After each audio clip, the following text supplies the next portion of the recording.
Hello everyone, I am back again with the another vlog of Pareshnath, যেখানে আমি বলেছিলাম যে আমরা বিকেলে কি কি করেছি সেই ভ্লগটা নিয়ে খুব শীঘ্রই আসছি। তো this is the ultimate vlog of আমরা বিকেলে কি কি করলাম। Let me explain.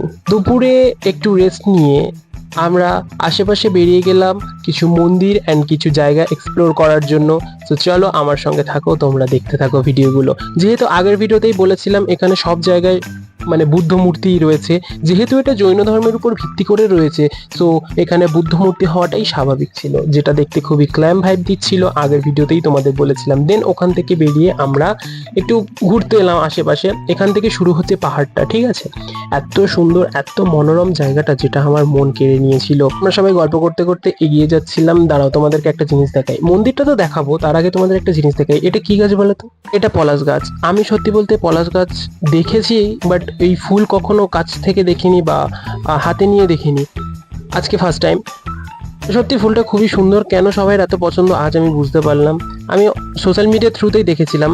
এনিওয়ে, চলে এলাম মন্দিরটার কাছে। তোমরা মন্দিরটা দেখতে পাচ্ছ, হিউজ এরিয়া জুড়ে ছিল। কাছে গিয়ে ভালো করে দেখাই মন্দিরটা।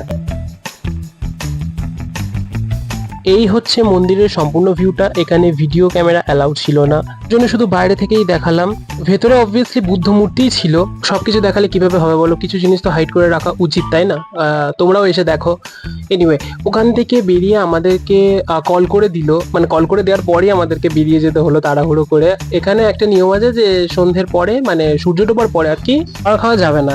মানে ডিনারটা ম্যাক্সিমাম 6টার মধ্যে করে নিতে হবে, 6টা থেকে 6:30। যাই হোক, তারপর আমরা সবাই ছুটে ছুটে চলে আসছিলাম এই কারণে, কারণ এরপরে গেলে আমরা খাবার হয়তো পেতাম না। যাই হোক, তোমরা গেটটা অ্যান্ড পয়সাতে বাজারগুলো দেখে নাও। রাত্রেবেলা সত্যি খুব সুন্দর লাগে। যাই হোক, এরপরে এসে আমরা খাবার খেয়ে নিলাম। পরবর্তী ব্লগটা নিয়ে তাড়াতাড়ি আসছি।